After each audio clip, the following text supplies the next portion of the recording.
Comment s'occuper des aquadragons? Félicitations! Vous possédez maintenant un aquadragon. Pour que vos nouveau-nés commencent bien leur vie, suivez nos instructions pour préparer et entretenir votre aquarium. Même si nous n'allons pas passer en revue étape par étape le processus de démarrage, veuillez lire le livret d'instructions et d'activités. Une fois que vous aurez signé votre certificat d'adoption Aquadragon, veuillez le conserver dans un endroit sûr pour pouvoir le consulter plus tard. Donc, tout d'abord, les œufs Aquadragon sont dans ce paquet. Ils sont dans un état de vie suspendu, appelé diapause, une sorte d'hibernation en attendant d'être ramenés à la vie. La formulation des œufs est faite pour fonctionner avec 350 à 380 ml d'eau minérale naturelle en bouteille à température ambiante. N'oubliez pas, de l'eau minérale naturelle en bouteille seulement, pas d'eau minéralisée, pas d'eau gazeuse. Maintenant, vous pouvez remplir votre réservoir.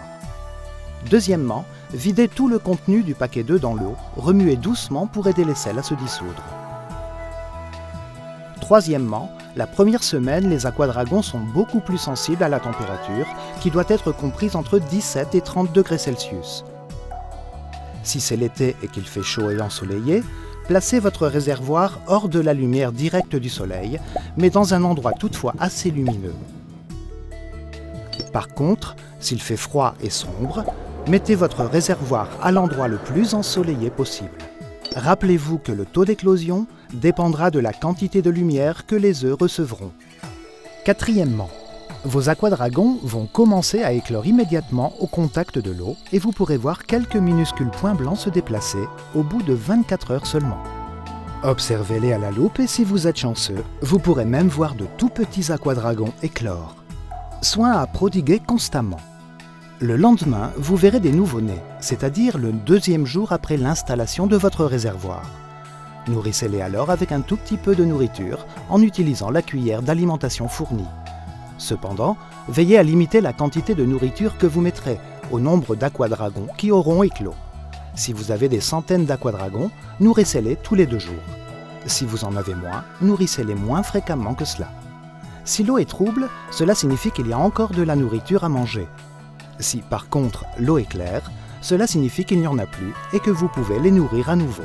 N'oubliez pas d'alimenter tous les jours le réservoir en oxygène en vidant son eau dans un autre récipient et en la remettant dans le réservoir.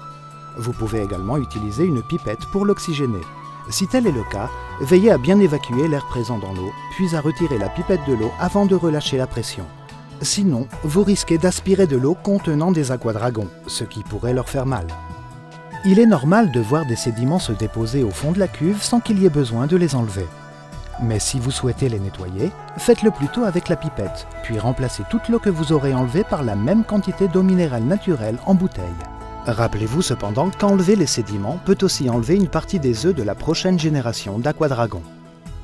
Les aquadragons aimant la lumière, ils seront d'autant plus vigoureux sous une forte luminosité. C'est ce que l'on appelle la phototaxie positive. Vous pourrez en faire l'expérience avec une lampe torche et vous verrez qu'ils nagent vers elle. Pour veiller à ce qu'ils restent en bonne santé, placez le réservoir dans un endroit lumineux avec suffisamment de chaleur. Au bout d'1 mois, ils seront passés de l'étape de bébé appelée nauplius à celle d'adulte devant vos yeux pendant que vous les observez. Suivez-les à travers les différentes étapes de leur cycle de vie, observez la différence entre les mâles et les femelles, donnez-leur des noms et jouez avec eux. Consultez le guide d'instruction pour connaître les différentes étapes de leur cycle de vie et leur anatomie. Aimez vos aquadragons pour qu'ils deviennent grands et forts. Bonne chance!